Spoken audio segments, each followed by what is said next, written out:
What up, you guys? I'm back with another video reaction, y'all. What's up, fam? How y'all doing? We're about to get into this crazy reaction. Telling y'all, I don't know what's in the food nowadays, but these kids, they don't know what they doing. They messing up their life. But before we even get into this video, what I need y'all to do is like, comment, and subscribe, and turn on your post notifications when I upload a new video. Other than that, sit back, relax, get your wine, your ganja, whatever you about to do, and let's react to this. So here goes nothing. Isabel?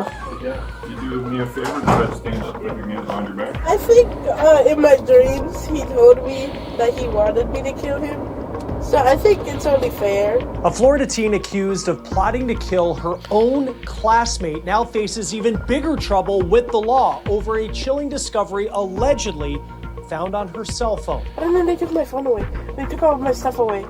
So they're like, you can't have this in there. We have the new disturbing details from Florida's Department of Law Enforcement, bringing this already, frankly, mind-boggling saga to an even deeper and truly darker level. We're on the case presented by Law and Crime. I'm Chris Stewart.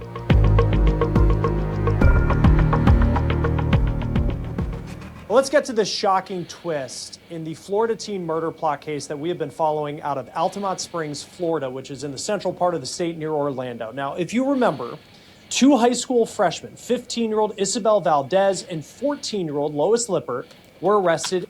Not for nothing, y'all. These two look like young psychos. Not gonna lie.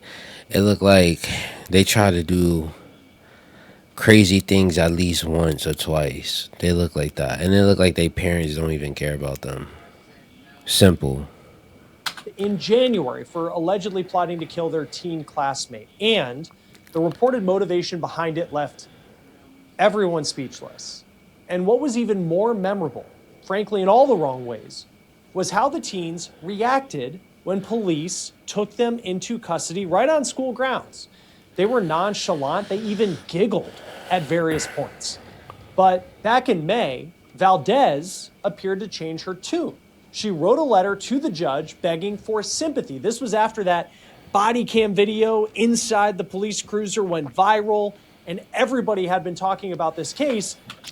It's once something goes viral, bro, I'm gonna tell you this.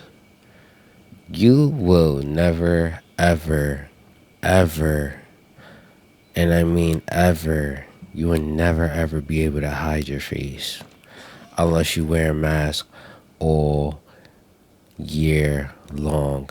Every day that that mask is going to be a part of your face for the rest of your life. Bro, you know that when these little girls get older, that this video is still going to be roaming the internet. And people going to be like, I remember you when you was this age, you try to do this, da da da da da. You know how sad that is to sit here and then look back and be like, damn, I really try to do this to this classmate and look where I'm at now, bro. Like, I'm telling you, some of these kids in high school, they think they know it all, and then they want to think jail is easy, or, you know, I ain't scared to go to jail. Like, what? Y'all wildin'. Prison is not a game. Y'all think it's a game. It's not. Scary, bro. It's real scary. She certainly changed her tune, saying that she has changed for the better. But now here we are 1 month later, and that same teenager is now facing separate legal trouble with the Florida Department of Law Enforcement on allegations that are just, if not even more disturbing than her original case. And this is after a months-long investigation from the Cybercrime Task Force. Now, we have all the details that we know so far about these new charges that we're going to give you, and we're going to talk about what this potentially means for Valdez's, now plural, cases moving forward. But before we get to that point, if you have not seen this story as of yet, I need to tell you everything that got us to this point. So I want to go back to January 22nd of this year. We're at Lake Brantley High School, and school officials receive an anonymous tip from a male student. And that tipster claimed another student who went by the name Jimmy was planning to kill a classmate the next day on January. Yo, what is with these classmates trying to kill one another? Like, what are their parents teaching them at home? What? I'm sorry. A classmate ever threatened my kid and says that to my kid, I promise you I'm making sure the mother and the father go to jail. Mark my word, bro. I really will. January 23rd. Now, through the investigation, police say the person named Jimmy from the tip was positively identified as 15-year-old Isabel Valdez, who, according to officers, was already being investigated for swatting calls made to another student on 3 different occasions in January, including the day that the tip came in. Officers went to Valdez's home the next morning to ask her about that tip, and she denied knowing the tipster or speaking with anyone the prior night because at this point in time, Valdez said law enforcement already had custody of her cell phone. Now, you will come to learn later on that these latest charges that we're talking about today actually involve Valdez's cell phone, but for a separate and frankly even more chilling alleged reason than just swatting. So keep this detail in mind. So let's go back to that morning, January 23rd, and officers asked school personnel to pull Valdez, along with her best friend, 14-year-old Lois Lippert, out of their classes to conduct interviews. Bro, they only 14. I don't even know how old is the other girl. I know this girl right here with the crazy hair fro. She's 14 years old. She's a baby and she's over here down. She's over here down to catch a lick. What? You're young. Sit your ass down, bro. And here is where this story takes Fast a ass. disturbing twist. According to police, Valdez said that she was planning on hurting someone at the school, even writing a letter to her parents that she planned to give to them afterwards. Now, when asked how she would hurt the student, Valdez allegedly told officers that she had several items in her backpack, including a knife, gloves, trash bags, and wipes. Even more disturbing is why Valdez allegedly targeted this particular student. She told police that she became fascinated with school shooters in middle school. She actually developed a romantic infatuation with the Sandy Hook Elementary School shooter. You just think of one of the worst tragedies we've ever seen that happened back in 2012 in New Jersey. What kind of sick shit is this, bro? Please explain to me.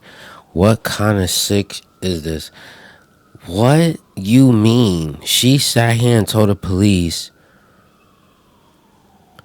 she fell infatuated with the guy who did the school shooting, bro. That's some shit, bro. Your parents must not be giving you love like that. That you need to be infatuated with all of these people ending life springs in schools and office, outside. Like, that's not. Bro, what is wrong with you? Y'all talking about. Y'all be talking about people this, people that. No, you see these people right here, the ones that be trying to kill other people and stuff. Bro, those are the ones that need Jesus. Jesus needs to save those, okay? People that sit here and you telling, and they talking about they believe in God, but they don't believe in God like that, but they do, whatever. Don't sit here and tell them that they have, don't sit here and tell them that they need Jesus. No, these are the ones that need Jesus, that have a obsession with ending people's life and school shootings and things like that. That is sick, bro. That's some sick right there. Nah, hell to the no. Take this girl to the psych ward ASAP, both of them, Down Connecticut. and don't even let them leave. Let them stay there until they get old as hell. Now, according to Valdez, the student reminded her of the shooter from Sandy Hook. Police say that Valdez proceeded to stalk and take pictures of the student on campus using the help of 2 other students. But you have to ask yourself, why would Valdez want to allegedly murder someone that she had this infatuation with? Well, here is what she reportedly told police. Quote, Valdez stated she heard voices telling her that if she killed the alleged target, the Sandy Hook shooter, and her, they would have a blood bond which would bring the shooter back to life. Valdez stated that she planned to wait for the target in the upstairs bathroom where she would pull him inside. Valdez stated she would then stab him in the stomach or cut his throat. Valdez stated that she had flowers for him and would leave them for his funeral. Valdez had 2 cigarettes and a lighter with her, which she planned to smoke after killing. Valdez wanted to smoke the cigarettes after she killed him because she knew she would be arrested, end quote. Now, Valdez, this goes on to say, was asked whether she had considered the consequences, and Valdez replied, quote, jail or a psych ward, but it did not matter. She was going to do it. She wanted to be with the shooter, end quote. So according to the report, Valdez first came up. What kind of non-fucking witchcraft y'all was trying to do? A voice told me in my head if I do it, I could bring the person back to life. I'm sorry to tell you, boo-boo, this ain't a movie. You can't bring nobody back to life after they've been gone and into the ground. You can't bring nobody back to life, bro. You could bring somebody back to life by saving their life. If they, happen in front of you and you bring them back, that's different. But you talking about somebody that's already been deceased for who knows how long, and you over here talking about that you had a voice in your, bro, yeah. You need help, and your family needs to help you. And if your family ain't helping you, they need help too, and they need to be arrested. The plot to kill her classmate 3 months prior. But how is her best friend, this other teen named Lois Lippert, involved? Well, according to police, Lippert learned about the murder plot the day before Valdez was planning to carry it out and allegedly let Valdez use her phone to contact friends through online platforms including Discord and Telegram. Lippert also allegedly sharpened the knife Valdez was going to use and brought her items such as a flower, gloves, cigarettes, and a lighter. Valdez also told police she had Lippert make drawings of her with the alleged victim and the Sandy Hook shooter, most of them depicting sexual acts or violence. At this point, the officers have heard enough about both Valdez and Lippert's alleged involvement in this plot, and both of them are taken into custody on attempted murder charges. And here is how that went through police body-worn camera footage. Yeah. You do me a favor, try to stand up, put your hands behind your back.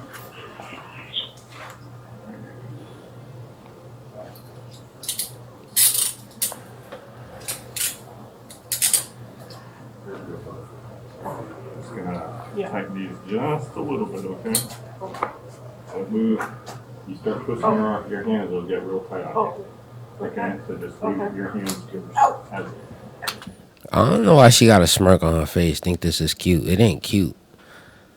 Because if I was your dad, I would smack the shit out you, bro. And then I'll tell the cops to take you. What? You're wildin', bro. So I'm telling you, y'all need to be checking your kids' phones. Going through who they messaging. Like, what? Telegram? Discord? Isn't that for like 18 and plus? How the hell y'all getting on Discord? Y'all not even at the age of 18. Y'all like 14, 15. What? Bro. Somebody need to knock some sense into these kids, bro. Not even. Because homegirl here already, she's a psycho. Like, she's a psycho. She's a serial ender. Y'all get what I'm saying, right? It's over for her. She doing life. Then on top of that, she's over here telling other kids to draw pictures of her. What you know about adult activity like that at that age? Is your parents doing that like in front of you and you're not really paying mind? Like you're acting like you're not seeing, but you are. Like what is happening at home that this is happening, bro? Please explain this to me, because I'm still trying to figure out what the hell is going on. You alright? Yeah. You need me to loosen one? Which one? No, it's okay. It's just I got like stabbed in the back of the thing.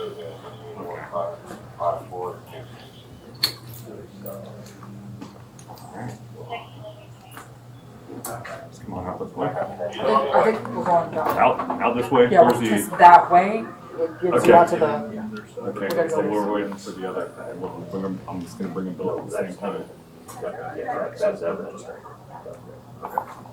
Have they explained what's going on? He's coming? Alright. Have they explained to you? So unfortunately, you are under arrest. You're being charged with attempted first-degree murder. okay? It's over for her, bro. She got in charge with it. First attempted degree murder. Bro, she's gonna be doing probably 10, 12 years. She's gonna go to juvie and then she's going to the adult jail after she turned 18. Simple. And that's premeditated. You're gonna be transported to jail, and then you'll be able to get in contact with your parents here, okay? But we are gonna call your parents to let them know what's going on, okay?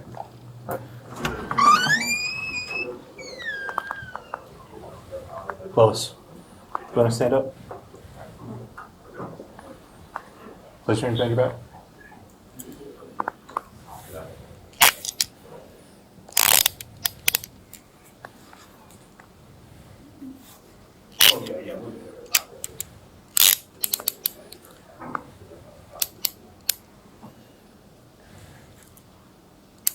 Have they talked to you about why you were arrested? Right, so let's I'll explain. So I'll explain everything. The reason you're being arrested is you helped her sharpen a knife. And so that's an accessory to the crime, okay? You're going to be transported to the juvenile assessment center. There you'll be able to get in contact with your parents, but we are going to contact your parents and let them know what's going on, okay? So Doyle, I need you to checkout, please. First name Audrey, last name Neal. Let's go, start going. Neal. We got like a minute. For a search, you know. Yes, please.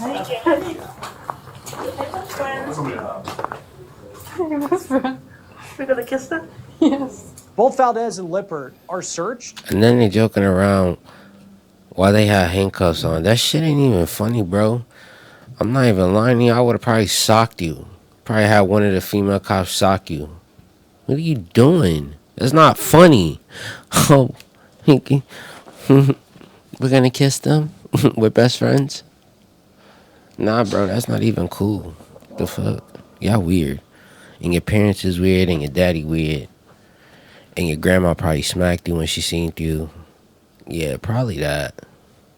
And placed in the squad car, and now facing first-degree attempted murder charges. And their apparent nonchalant attitude becomes downright mockery on their ride to jail. Are we gonna be in the same one? What do you mean, same one? Same jail? Yeah. Go ahead.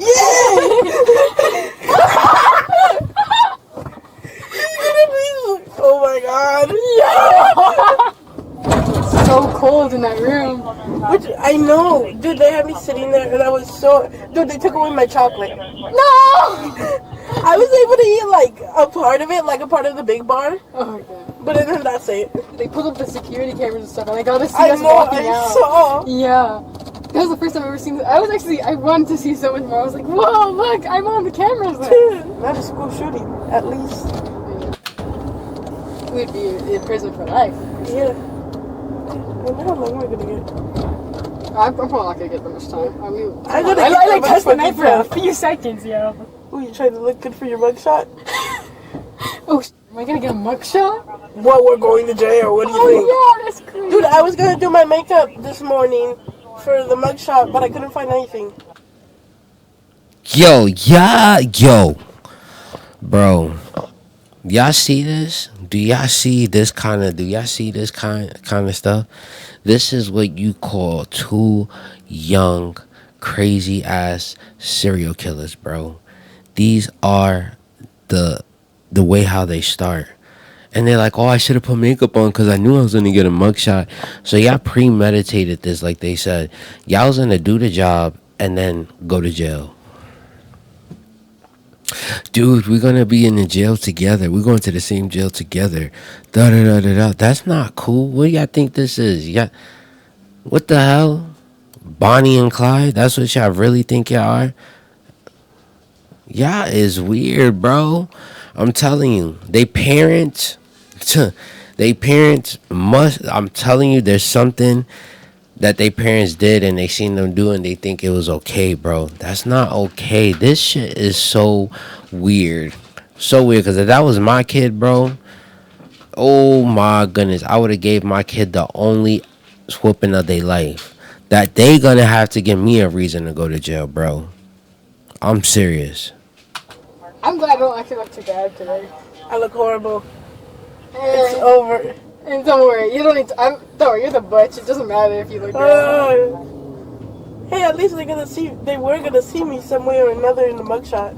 I don't feel guilty for my actions, but I feel guilty on how you were gonna feel. Because honestly, I don't care. I haven't talked to my parents yet. I don't even know if my parents know what's going on. They don't. They haven't called mine either. Well, at least that's. My mom's gonna be yelling at me through the phone. What are you doing? Why are you trying to kill this kid? I think my mom's gonna be okay. Yeah. Look, she's probably like when they're asking me like, do you really want to lie? Would your parents really want you lying for Jamie? Like, yeah, they would. It's like, yeah. Dude, they made me swear to tell the truth. Hey, Lois. Dude, I thought I was gonna get sent to the psych ward. That's why I was so excited about everything. I think I would be so jolly if I was going to jail. Yeah, I was kind of assuming they were wording it like you were gonna go to psych ward. I know. But I should have told them all the... Okay, so I was there, and then they were asking me about the swatting incident that happened. And, I started crying because I thought she was gonna feel bad. And send me to the psych ward, because I was like, I thought about was hurting someone. Yeah, I thought about hurting this boy. And then they saw through my... So, and then they pulled out the bag from my backpack. I had to tell them everything that was inside. I think in my dreams he told me that he wanted me to kill him. So I think it's only fair, you know? Yeah. Oh my god, I almost laughed and I almost beat myself. Hey, by the time we're gonna be out, we could go to community college together. This is such a bonding experience. I love this. Let me out. Y'all are. These are the definition, bro. This shit is so sad. It's not even funny, bro. It's not. The parents should be very ashamed of themselves, bro. The way how your child is the way you raised your child. I'm telling you. When in the right mind, your daughter is getting all these ideas and these dreams. What? This is demonic, bro. This right here is some demonic stuff. Y'all be leaving some... I'm not gonna lie to y'all. Y'all be sitting here, y'all be leaving some weird ass comments talking about all this. You don't know they backstory, blah da da da da. All you this and you that, bro. I'm gonna tell you this is my channel and I don't care. But this right here, bro, y'all need to be judging this. Y'all need to be judging them. Don't be judging me. Judge them, bro. Yeah. This is so boring. Both Valdez and Lippert made their first appearance in court on February 4th of this year, and they had a completely different demeanor in court as they learned that they would be held without bond. This was not a game. Both students are also facing some very serious charges. So for Valdez, she is up against this attempted first-degree premeditated murder, which is a capital felony, attempted first-degree felony murder, armed burglary of a structure, attempted aggravated child abuse with a deadly weapon, possession of a weapon on school property, and aggravated stalking. Now, as for Lippert, she's facing the same charges minus the charge of aggravated stalking. Now, both students have pleaded not guilty, and both teens are due back in court for a status conference on June 24th. But now that you've seen just how casual this entire situation appeared to be for Valdez, here is how the tables have turned now 4 months later. You have this handwritten letter that's dated May 13th, 2026, and it was sent from the John E. Polk Correctional Facility, and inside, Valdez explains how she developed the mindset leading to the murder plot, allegedly of her classmate. And this note reads, quote, "Growing up, I was exposed to the internet at a very young age, and all that was bad stemmed from it. The internet made me a horrible, horrible person. I was groomed and assaulted multiple times growing up by people my own age and people older than me. I've always denied anything happening because I felt like expressing this to anyone made me weak. Sometimes I still do. My own parents don't even know about it. I was also bullied growing up very severely that I had been suicidal since the age of 7. I never expressed this feeling because I felt like others would not take me seriously since I was so young. I spoke out on the bullying, but no one really paid attention to what I ever said, even if my parents spoke out. Around the age of 10, I found joy in hurting those that hurt me, which I don't anymore. And around 12, I just enjoyed hurting others. But also around 12, I fell into a very, very deep depression. I felt like there was nothing left for me anymore. I refused anyone's attempts to help me. One day I decided to speak out and was Baker acted for suicidal reasons in 2024. I found it more of a joke and not serious since I had felt like this before, but I found out others did not. Honestly, I felt like this was the first time I had felt that someone took me seriously. I was extremely grateful for this, and I started changing. But in 2025, something happened. I just relapsed into the person I used to be. Around the same time, I had met Lois Lippert, my co-defendant, and we both got worse together. I ask and pray that you have sympathy and compassion on her. In 2022, 2023, I joined this group called TCC, which stands for True Crime Community, which had also affected me greatly. This group, they all promoted violence. I felt seen there, but in reality, it was deteriorating me. I got groomed in this community further into believing that violence was good. The people that were my so-called friends only ever wanted me to harm myself or others. I had met one person in particular that liked to cause me stress and damage. He was responsible for an incident at my school. When me and Lois said we used to joke about killing, and the name's redacted, and since we were both in such horrible mental states, we thought it was okay. Now to explain about the student, I used to like him a lot because he reminded me of a shooter I liked, which I no longer do. Now, when you think of the true crime community, you might be thinking of people like, those of us that follow true crime stories.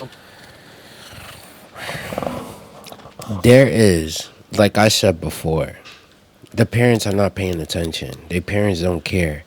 So this is why they became who they are. If your parent, this is why I said the parents is not paying attention, y'all, and let me tell y'all why. If you on the internet, right, you're scrolling through, TikTok, whatever app you on, right, shouldn't you pay attention to your child and see what they're looking at on the internet? Because 10 times out of 10, let's be realistic, the internet is evil sometimes. Some people say it's evil all the time. To me, in my book, sometimes. Yes, the internet could take over your mind, of course. Reason I say that is because you watching all these kids' videos, and some of these kids' videos, they're doing things that they shouldn't even be doing. Some of these videos are inappropriate, and they still put it for kids, which I think is crazy also. So now my thing is, she was into true crime and watching things that she shouldn't even be watching at a young age, and it made her turn like this. But it's also the parents' fault, like I said, bro. It's the parents' fault. So now that their kid is in jail, you think they caring? I bet money they not. I bet money they not caring. I bet money. Report on true crime stories. But the truth is, and we researched this when we saw the name True Crime Community, it is a group that is also used as an umbrella term for specific extremist internet groups. So this is not like what we typically think about when it comes to true crime. According to the national security analysis nonprofit CNA, the true crime community is an internet subculture characterized by fascination with high-profile mass killers, especially mass shooters and school shooters. It is strongly influenced by the Columbiners, the online fandom dedicated to the perpetrators of the 1999 Columbine high school shooting in Colorado. Members of the Columbiners have perpetrated a number of mass shootings, including the 2012 shooting at Sandy Hook Elementary School. True crime community participants blur the line between expressing mere interest in mass shootings and glorifying them. Although not all those interested in the true crime community are likely to engage in or call for violence, the community normalizes mass violence and has inspired replication of past attacks. According to the CNA, these types of groups target vulnerable young people with unmet social needs, including isolation, bullying, or mental health challenges. So we don't know for sure if Valdez was in fact groomed or manipulated by her online activity, even though she is apparently claiming that. The evidence will have to present itself in the form of psychological evaluations or other means throughout the legal process. But It does give some food for thought that these types of communities are out there and exist to this day, and it sounds like a huge problem. He's But I right. want to continue with the final page of this letter where Valdez continues to talk about the student victim that she reportedly, allegedly targeted. Quote, I have multiple forms of anxiety, so I never spoke to him in fear of being rejected. So I started following him around, which I am deeply sorry about now. When I was detained, I started acting recklessly and edgy. I made everything sound worse than it was because I wanted help. I wanted to paint myself as more insane so I could be sent to some place where I could get help. But obviously, it didn't work. As I've been here, I've been thinking about my life and my choices, and I please beg and ask of you to please have some sympathy on me for as I want to change and I'm changing as a person. I'm not the same girl I was those 3 months ago. Now, the judge is going to have to decide what type of role this letter will play, if any, in Valdez's case as it moves forward. I mean, when you think of the evidence that they have on her, what she's accused of doing, to have such a monumental change just 3 months after your arrest, well, the truth is that story, that case, that is now just one problem that Valdez is dealing with because now we have a separate situation that is at play. On Wednesday, the Florida Department of Law Enforcement announced that while in custody, Valdez was charged again, this time on 10 counts of possession of child sex abuse material. Yeah, this story went to a new level. But the question is, how Child sex abuse? What? There's no way, bro. There's no way this is outrageous. We're gonna keep watching. I'm gonna put my opinion on. Let's watch this. did this discovery come about? So here's what police said in their press release to the media. FDLE's Cybercrime Task Force agents opened the investigation in February 2026 after detectives with the Altamont Springs Police Department reported a digital video file found on Valdez's cell phone depicting the sexual abuse of children. Now remember, Valdez's phone was allegedly in police custody since January before the anonymous tip about this alleged murder plot came in. And that's why Valdez allegedly asked Lippert to use her phone to communicate with people about this alleged plan. So it does appear at some point during local police's phone search that they called on the FDLE's Orlando Cybercrime Task Force to take a closer look. Quote, FDLE obtained a search warrant for Valdez's cell phone and conducted a forensic analysis of the device. Agents located several video files depicting the sexual abuse of children, some children as young as 3 years old. Bro, so that means she was also being charged for being a pedophile? Bro, what? Yo, your mom and your dad, bro, they do not pay attention, bro. I do not know how you could sit here, have videos on there like that, and your moms and your dad is cool with it. There's no way. Bro, I'm telling you, mark my word. This girl's parents don't pay mind on her because they're too busy doing whatever. Too busy doing whatever, bro. So it's basically she's taking care of herself.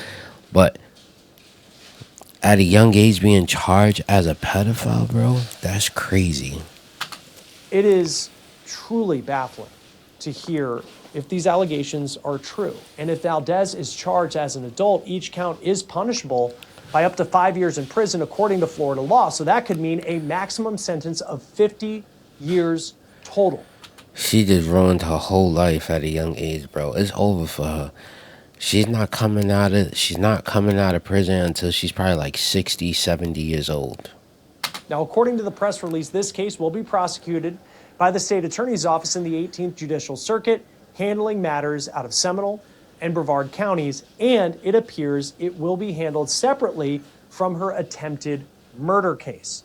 Now, we're going to continue to watch how this saga unfolds, and we're going to keep you updated on the very latest in this incredibly disturbing and concerning case out of Florida.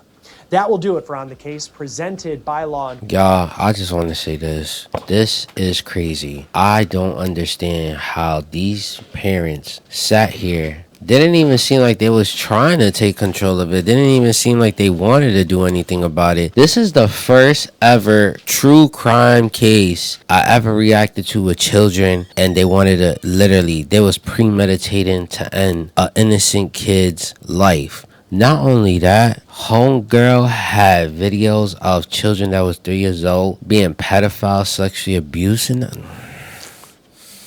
That's how we know their parents is not paying attention, y'all. I'm telling y'all now, advice: pay attention to your kids. Look through their phone, cause you just never know, bro. Never know. It just takes that one friend to literally be the bad influence, and it's over for your kid, bro. I'm telling y'all, be more aware of your children's phone, what they looking up, what they watching on TikTok, YouTube, whatever it is. Even when they playing Fortnite, who they talking to, you just never know. Y'all never know, bro. This is sad. And this is a sad case. Y'all, I love y'all. Thank you guys for watching this video. Please like, comment, and subscribe. We on the road to 1K. Other than that, y'all, peace, and I'll see you in another video.